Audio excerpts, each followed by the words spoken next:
welcome to the Popcorn Junkies, where we're reviewing Bride. It's The Bride. Bride of Dracula. Bride of Frankenstein. Starring Jessie, Buckley, hot off Hamnet. We all, our review of that. We love that. Also starring Christian Bale. Yeah. Sometimes an acquired taste for some. Peter Sarsgaard, Annette Bening, Jake Gyllenhaal, Penélope Cruz. And that squeak is our puppy.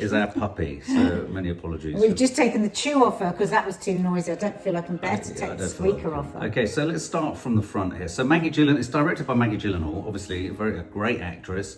She directed The Lost Daughter 2-3 years ago. It was nominated for Oscars. Olivia Colman, Jessie Buckley was in that. Yeah, she was in that too. I think it also won an Oscar. It won something at Cannes for Best Screenplay or something. So it's important, I think, to stress the fact that Maggie Gyllenhaal, actress, pivots towards directing. She made that first film, The Lost Daughter, for $5 million. And I think everyone in the industry's eyebrows went up when they discovered that her second project, straight off the back of that, was an $80 million horror, essentially. It's a kind of horror story. I wonder if she brought all those big names, though, immediately with the script. Let's say from the outset, this has been an absolute disaster at the box office. Well, we went opening weekend on a Friday night, and we were the only other people in there. There was a woman on her own and us. Yeah. On a Friday night. Yeah, and it was scheduled for the biggest screen. Yeah. And I know that they've spent a lot of money promoting this because it's on the side of every London bus. Trailers, the premiere footage has been seconded and sent everywhere. I've seen documentaries about the making of The Bride with Maggie Gyllenhaal wandering around on set. It actually did it no favours because she looked apparently there was real gossip that they wanted to halt it because of the way it was going. But then because of all that press and the response to all of that, the response to the initial goings on, they decided to allow her to finish it. Well, no, I mean, apparently they spent an extra 20 million on reshoots. 20 million on reshoots. After the 80 million? No, yeah, so they had 60 million, and then they had really, really quite awful test screenings. Yeah. And in those test screenings, they reshot, they redid stuff. So those are always the signs that a film is in trouble. They're not always necessarily the signs that the director is to blame entirely, because I think the film that we are about to review is not the film that Maggie Gyllenhaal wanted to put out. This is one of those incredibly infamous films where I think the director has had her film or her baby mauled by the studio. Do you know that? Yeah, absolutely. I know that they've had to make huge cuts, and it's interesting. Cuts. You mean it was going to be longer? No, not necessarily. But whole scenes have been foreshortened, other scenes have been built out. You've got strange scenes of explication, which stand out a fucking mile. You've got this curious kind of reintroduction of a completely new storyline halfway through. Or the As you are talking again, I'm hit by the thing that I was all the way through. What? That it's stitched together like Frankenstein's face. Yeah, That's it's a really good analogy. All the way bloody through. Okay, so what is this film? This film is the story of. What is it, Mark?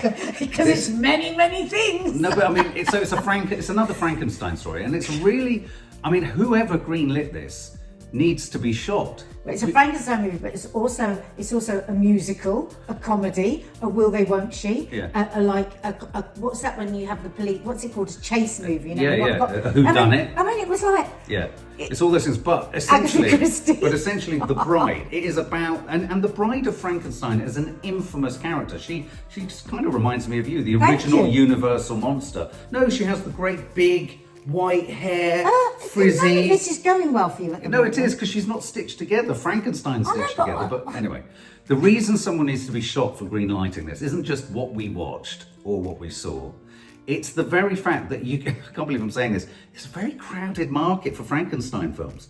Guillermo del Toro's Netflix Frankenstein came out 4 or 5 months ago, which a lot of people, you either love it or hate it. I really enjoyed it. I thought it was a really reverential, beautiful retelling of the classic old story. Jacob Elordi plays the monster. Oscar Isaac plays Dr. Frankenstein. I just thought it was great. I really luxuriated in it. But before that, you had, and this is where this film was vulnerable. Prior to that, you had another film which I know you loved and I loved, which was Poor Things by Yorgos Lanthimos, which was a really innovative, surreal, pop culture, fucking whacked out and surreal twist on, really, if not the Bride of Frankenstein, then the Frankensteinian story I felt in like a she woman. was trying to be a bit Poor Things with this. Well, and I think Poor Things is what basically made this fail. Because Poor Things didn't in any way, shape or form pull its punches. It went full, to quote Tropic Thunder, it went full retard in every way. And this felt like a pale imitation. It wanted to have the freedom to be as experimental, I think, as Poor Things. And we'll start to tell you some of the first things that you see in this film. That for me, I mean, you know, what's it called? You know, when something's kind of, an emergency's happening and things are rattling and lights are flying and steam's coming out and it's like... That's what I mean, it was like she threw absolutely everything into the pot. But that was happening in the first 10 minutes. The first few minutes, we should have run. We should have run as fast as we could. Now look, this review's only getting to you because I insisted that Nadia stay till the end. She didn't want to see the whole film. But I would first like to say, I do have lots of positive things to say about it as well. But it's 2 hours, I'll never So do that. the story is, it's the Bride of Frankenstein. In a weird way, I had to go and search. Did she write a Bride of Frankenstein story? She didn't. It's just based on Frankenstein. But the Bride of Frankenstein kind of story as personified in Hollywood and cinema is the idea that Frankenstein wants to fall in love, he wants connection. And of course, for me, what I think is the most poetic aspect, and it is dark romance.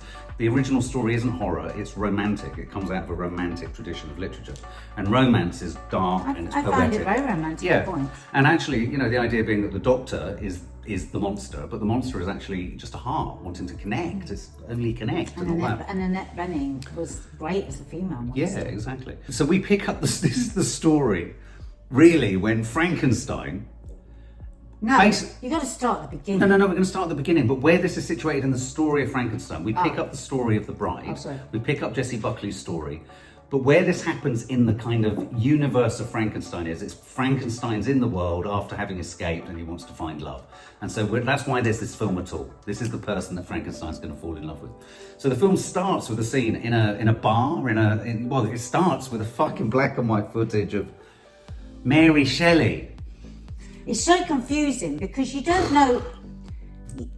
It starts with a voiceover from the right. Basically, voiceover. Well, no, it's not. But it becomes a voiceover as well. It's voiceover. No, it starts with her full head in vision. Jessie Buckley looking black and white. Yeah, kind of like faded up colour. Well, very monotone. Beautiful. She was aged up about 30 years, looking like she was dying. Talking about her tumour in her brain, which we need later for brain attack moments.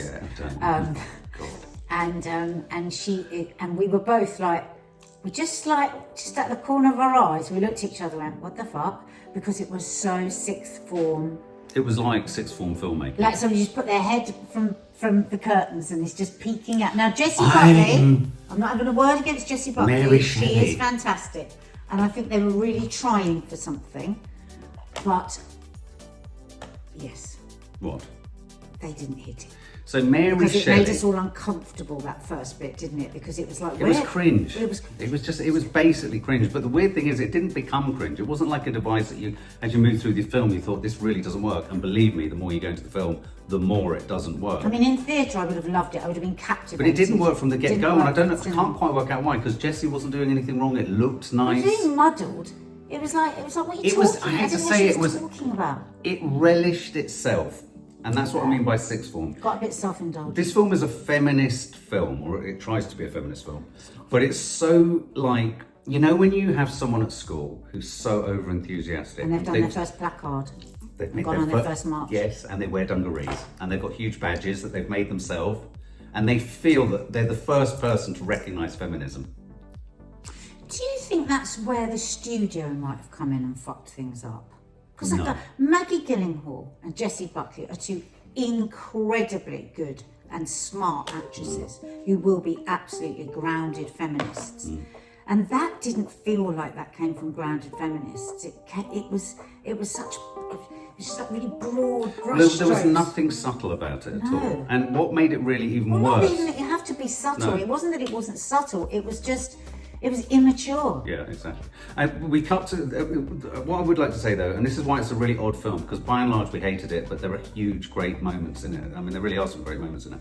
That opening scene where we're introduced to Jessie Buckley, she's drunk, she's loose, she's loud, she's incredibly captivating. Exactly. She's the kind of live wire, but also the kind of not live wire contemplative and dark and haunted, and there's a shadow over her in at this table group. with all She's these at the men table. and she's- Yeah, and you've got this real sense of the kind of hostility of you know, the mafia, and there's just horror, you know, women. You don't know what the hell's going on. No, but it's a really beautifully covered scene of them all at the table. And interestingly, it Very was fluid, very isn't it? fluid, exactly. And within this scene, she becomes possessed by Mary Shelley. She jumps up on the table and gives us the pitch of a performance that you'd have at the end of a film. So Yeah. you're like, oh crikey, where are we It's going to go from here? Yeah, it's the second film in which someone is performing a sort of Tourette's-like performance, because she is forever schizophrenically hijacked by this other voice that's full of adjectives. And Jessie Buckley does it really well. But right You've from got the the voiceover of Mary Shelley giving her instructions. operating That's for almost me like where a the puppet. script, I was screaming, I thought, oh fucking hell, I hope this recovers in a minute. And so- because we've gone right off the rails already and we're only 10 minutes in. And so consequently, what I think they thought was a really radical idea, which was she's a character in Mary Shelley's story being Talking told to what her to character. do by her author, Which is her. and we hear both voices. Everyone around her in that scene was as confused as we were in the audience, weren't they? When she vomited on the man's I lap. was sitting there thinking, is there something wrong with me? Because I don't understand what's going on. And yet at the same time, there was one moment in this scene which actually is a kind of marks some of the most successful moments in the film. There's one shot in this opening sequence where she was incredibly quiet in the scene. She was sat at the table and there's a long lens, and it was zooming through all of this kind of stuff, all this social stuff and noise and chaos. Very beautiful cinematography, beautiful production design. I thought the sense of era, It's something every way, the look. the sense of period was fantastic. Costume, I thought it makeup. looked just great. But it kind of reminded me weirdly of things like Batman and Joker. It had a sort of cartoon, It's comic more book. like the Joker 2, not the Joker 1. Yeah, it had a comic book kind of Yes. sensibility Yes, to it. definitely. Or like the series we love, The Penguin. I feel with that scene, because it was really brilliant, but I feel that scene had the generosity of an actress, director, being generous, very generous with the edit to another actress who she obviously admires and adores and who's brilliant. And she needed to cut out of that way earlier. Which was too reverential. She was too reverential way earlier, but with the kind of, you know, the madness on the table, because it went on, and then you lost me, and then I didn't care. And there was a lot of that going back and forth for me through the film. One minute I was caring, and then I wasn't. Yeah, and then quite quickly you got the infamous scene. Quite quickly we ran through to she falls down, she gets thrown down the stairs. Dies. You know, Dies. Right, sorry, I didn't know what you said there when I think dies, basically cracks her head, you couldn't look. Don't It's give great. them all the details. Yeah, I want to see it's something. in the trailer. You I know. crack, smack, bosh. I You could know look. they're all I dead. could look as she was falling No, down. so she couldn't look at that bit. Anyway, so she dies. And then the film turns into really a dating movie. It's so weird.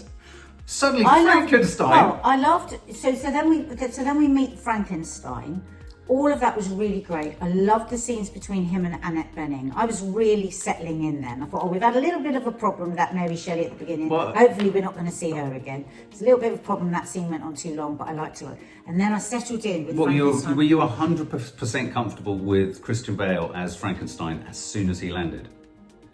At first, I just found it. I knew. I found it inherently ludicrous that Frankenstein was walking in to a place to basically say, "Can you basically hitch me up with someone? I need to meet someone. I want to have the whole sex." thing's fucking ridiculous. No, It's I done up know. with staples. No, Dr. Frankenstein that No, did I that know, too. darling, but I mean, that's ridiculous as well. He's got plugged into a couple of light bulbs and be reborn. Annette Bening wasn't the Well, Dr. if we Frankenstein, start was she? digging into... Was she? Were they trying to tell us that she was Dr. Frankenstein? No, she was the next Dr. Frankenstein. She had studied Dr. Frankenstein. Okay. It was incredible. Annette Bening is sensational. Sensational. And they together are sensational, and it's really good. And when he talks about his deep, deep loneliness, honestly, I could have cried. I thought he played it really beautifully. He played it so well, and he's so hideous. Yes. I mean, they've got too many staples. They don't even talk about penis. What about his nose? But His nose. So I found it very moving. His and loneliness. almost unbearable, the pain. And I thought it was a bit odd the way he kept saying that he wanted sex as well, especially when the sex scene was so shit in the end anyway. But I really believed. I thought, I'm going with this now. I'm going with this. And I did have to laugh when they, then like 5 minutes later were digging up a grave and had found a perfect body. Well, not only were they hang on, so they were digging up a grave, but they were digging up a grave like it was like a scene from South Pacific. They may as well have both, but now, and it's important to say that one of that the, hang on, work, those arch moments. They didn't. She couldn't do the British arch. No, she couldn't do the British arch thing, and she also couldn't do the thing that I think they did really well. I know a lot of people hated Joker 2, but I thought what Joker 2 did really well was the pivot from psychodrama into musicality. I loved Joker 2. And the musicality in this, and I like this touch, but here's a problem. So he's drawn to the Jake Gyllenhaal of the silver screen, who's a dancer. He likes to go and sit in the cinema and watch these films on his own, and he's sort of moved. That went on a bit. It went on a bit. He makes too much noise. Apparently he smells a bit in the cinema because he's dying. And the film was awful. And the film was awful, but he starts to project himself into it. But of course, any aficionado of the Frankenstein movie was drawn immediately here to Young Frankenstein, Mel Brooks's piss take, where the whole film pivots around. It's as good as the producers, the dance, where he sings Putting on the Ritz, and all Frankenstein does is Putting on the Ritz. And so this was just, it all became marinated in ludicrousness. So the poignancy got lost on me because I think poignancy got totally lost because again she lingered too long on that stuff. It was like, give us a taste of it. Because I thought, to be honest with you, at first when Christopher Bale landed, I thought, no, this is weird. This is just weird. And then he really pulled me in, and I really bought into him. And there were moments when, you're right, they dig up the body's perfect.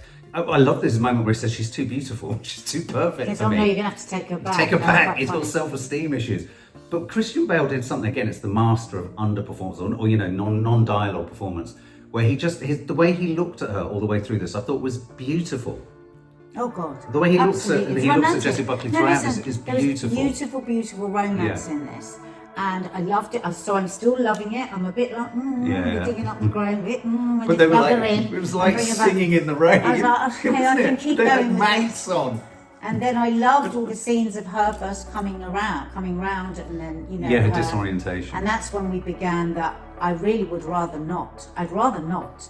So everything Annette Bening wants to say to her, and then of course we're into the whole. She's then tackling the whole thing of consent, isn't she? Yeah. And arranged marriage and all that kind of stuff. Yeah, arranged marriage. I'd really rather not. And I thought, oh God, I liked that. The feminist. So.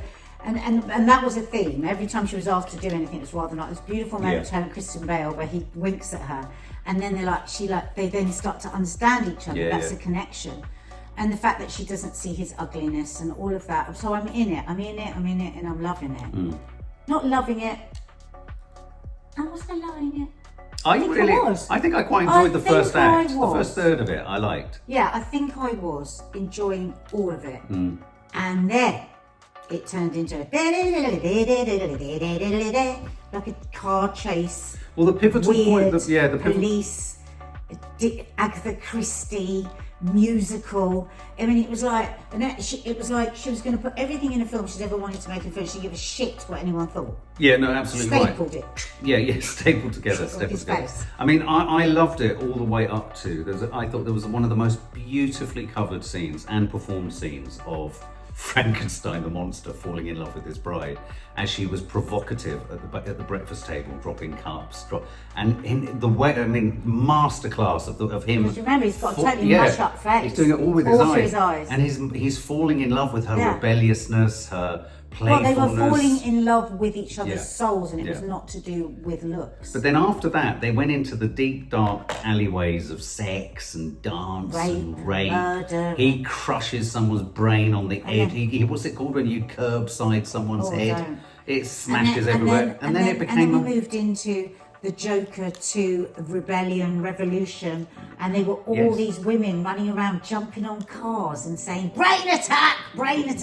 And that point we're now not looking at each other at all. No. Because we're now embarrassed for everyone. My right armpit is flooding. It was with so embarrassment. Crushingly bad. It was so. It was like. It wasn't even sixth form. It was. You know what it was like? It was like those really bad. Oh God, what are they called? The people that come out and they're dead. Zombie movies. It's like the worst zombie movie, wasn't it? Yeah. It was just. And it just started to try to do too many things. So it became a Bonnie and Clyde. Yes. They were kind of on the run. It was an illicit love. Their photographs are on the front of all the papers. You've got the Keystone cops almost chasing them around. One of whom is the gorgeous Penelope Cruz, Penelope wearing Cruz. the oddest. I don't know what she was wearing, but she's alongside beautiful. Peter Sarsgaard. It wasn't very good. I think there was a problem there. I think his wife was directing. He's married to Maggie, and He he's was in the either movie. doing exactly everything Maggie told him because the directing wasn't great in other areas. I mean, again, there was another moment where, accidentally, on purpose, the Bride and Frankenstein end up going undercover, serving vol au vents at some huge ball. With the place all mash up. With they're all mash up. Frankenstein, Christian Bale ends up serving champagne to Jake Gyllenhaal. They've got that detail. Jake Gyllenhaal, who plays the central star in the movies that Yes. Frankenstein has Is learnt obsessed about with. romance Yeah. and love, old 30s style, like Frank Sinatra sort of dance. Yes. And actually, there's a Ginger really, Rogers. really tender scene where Frankenstein, there he is, Jake Gyllenhaal, all suited and booted, and they're drinking champagne and having caviar, and he's with all his very shushy friends. And Frankenstein comes up to him and takes his hat off so you can see all of his bleeding, like, head and neck and nose broken, and obviously his breath smells because Jake Gyllenhaal's been away. And the reason he's just taken everything off and looked at him is because he believes that he's going to be met with everything that he feels for this star. Guy. This is which the was star very system. beautiful. It was the star incredibly system. beautiful. It was the star system. Yeah. And there's, the director, a star, her brother, a star, and opposite this. And so it was obviously a real understanding from all of them of what that's like. And he's like trying to shrug away from him. And honestly, it broke my heart. As I was watching, I was thinking, no, you're going to have your heart broken. Everything's going to be shattered. And when he has his heart broken there, you get the Heartbreaking. quintessential Frankensteinian. It's a famous one from the James Whale film from years ago. It's a sort of agonising, deathly wail, isn't it? And I thought Christian Bale played that scene absolutely beautiful. The rejection, great moments, the humiliation. Chandelier down from the ceiling. Yeah. And I thought that scene was brilliant. Yeah. Goes into the dancing. And then it was from there that it just went fucking... From there on, I just wanted to I was nearly crying. Well, from there, I felt there was a film with maybe an overambitious film with many different thoughts that it had going. So it's got the whole kind of consensual thing, the bride thing, which I think Poor Things dealt with so brilliantly. Feminism. The idea of finding your sexuality, what is my sexuality? Revolution, solidarity. There was everything, rape, consent. I mean, there was everything thrown in there. The star system. So you've got this whole idea of fame and connection with your idol. And in fact, I have to say, just a shout out, Christian Bale gave one of the most interesting sound bites on the red carpet, one of the premieres, where he was so humble about saying, no, it's really important, don't come and meet me. He said, I'm never going to be anything you want me to be. I'm fucking disappointing. He was very down to earth about it. And so he was talking about that moment where you connect with a star. We're just ordinary people, like he said, we're just doing a job. He was able to play that though, with such empathy to the person that is obsessed with the star, that I think is going to have an awful lot of people coming up to him and say, prepare himself. Yeah, absolutely. So it sounds like we're talking about so many things that are good, but everything from that point was disastrous. And it felt not even like she'd written a script. It felt like she was lurching from... It's like everyone on set was going, what's the next scene? And they're like, don't know, she's working on it. We'll turn up somewhere tomorrow and shoot I didn't know this, that the studio got involved, because maybe the Penelope Cruz was brought in to save it. I think it might have been. And it was not. You should have just let it keep going the way that it was, because it all became a disaster. Not because Penelope Cruz... It just became so conventional. It was just so conventional. And we were being asked to care about this police officer coming in the last third of the film. Yeah. And she wants to be a police officer, but she's a personal assistant. But she's like, again, there was a really obvious feminist character that came in.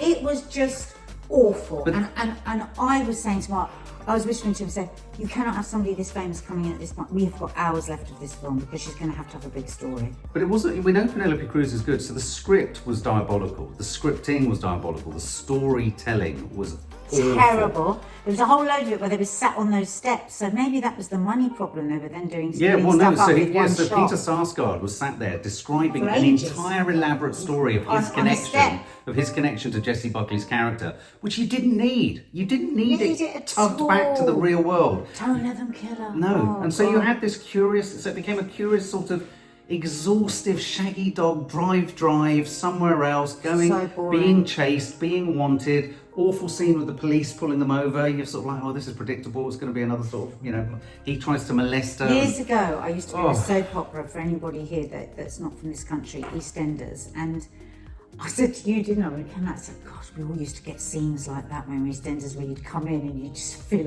in the story. And it was literally like that, wasn't it? But it was stultifyingly bad. It was so predictable. It was pedestrian. And so what you had was this curious situation where you keep cutting back to a car where Penelope Cruz would be lighting a cigarette. Really, it just, bad film noir. I mean, yeah, but she looked... But it was doing film noir, and it's like, oh, what have we got to go into this now? No, why? It was just asking us to care about too many things, because as Mark says, this might sound very content rich. It's only content rich if you're getting something from each thought. Yes. But again, I'd have to keep using the analogy of Frankenstein's face. Yeah. It was a stapled together story, bits and pieces taken from all over the place. You had a knee bone up here, you had a thigh bone round there. It was just awful. I think a really interesting, I want to just give a sort of shout out for what I think Maggie Gyllenhaal was going for, and what I think Maggie Gyllenhaal's strength is.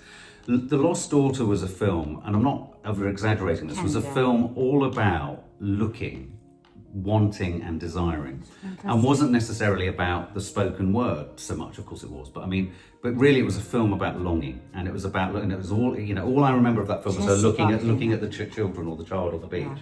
This film was absolutely at its most powerful when she gave space and was allowed to give space. Let's be generous to the director if Warner Brothers came in and sort of told her what to do. She was allowed to give space to him, remarkable, to her, remarkable. There's that scene when they were in the kind of derelict swimming pool where they were really she was trying to work out her past, she was trying to connect with him. Then there was that kind of fumbled kind of intimacy and sex. Which was a bit of a disappointment because there'd been a lot about sex. Yes, you thought, and is that it? He must be able to do it. I was unclear, did he have a penis? No. So how did he do it? He had a stapled gash. A stapled gash? At some points it was all a bit too ugly to bear. Yeah. Apparently one of the clips Warner Brothers insisted she cut out, but she didn't, was when she or he licked the black ink bile off one of theirs chest or something. They felt that was just too much. Anyway, I thought all of the scene, I thought they actually played a beautiful love story, and then it just got lost in a completely convoluted, appalling, immature, amateurish plotline that felt like the Wacky Races at times. I mean, and then the fucking feminists running around with fucking stockings on your head going brain attack. It was like, oh my God, this is crazy. That was really awful. Awful. So all in all, it was a crushing disappointment. And yet at the same time within it, I do think if Jessie hadn't been in there, this would have been an absolute fucking catastrophe. It's very strange that at the opening weekend there was nobody in there. And I right from the beginning, because I loved Hamlet, and I said to myself, oh God, I don't really want to go and see this Bride of Frankenstein. I said, because I've still got Jessie in Hamlet and I don't want to be disappointed. And I said, and the poster is awful. And he went, the poster's fantastic. I liked the poster. It's too much. So what do you think went wrong here? Because let me explain to you. I think that I was right, because really that many reviews hadn't come out, and I think people were put off with it by that poster. Why? What? Because it was just all too all the things. It's the ink if you'd had splat. the poster of actually Mary Shelley, even though we didn't like that, it was so. Because think about where people are with Jessie Buckley. It was just. But for example, our friend Lisa said, oh my God, I can't wait to see it, because the poster was selling to her as Sex Pistols Romp. And going back to your question of, did you get what you thought the trailer, I think maybe that was before we were filming, you said, did you get what the trailer promised? No, yeah, because a lot of people are saying the film wasn't what was promised. No. So I didn't know what was promised. The trailer showed all the best bits, and I think the trailer just promised a tight, well-told, stylistic. It's incredibly stylistic. It is lovely to look at, though. The return some of it was a bit like Bugsy Malone. I was going to say absolutely right. Bugsy Malone is it. The return on investment got less and less as you went throughout it. Brown. In when fact, she was blonde, it was a bit blousy. And in fact, towards the end, when they go big, they go full circle round to dying on her fucking table, and they're going to reignite them with lightning. Everyone outside may as well have had guns that fire custard. What about the story? Hang on, one moment where they had the actor from Wonder Man, who plays the director, the actor from The Triangle of Sadness, who was the boss with the tongues in jars behind him. So listen to this scene. He's always good. He is sensational, that actor. That was a fantastic scene. It was a fantastic scene. But we were suddenly into mafiosa for one scene. Give us more Weird. of that.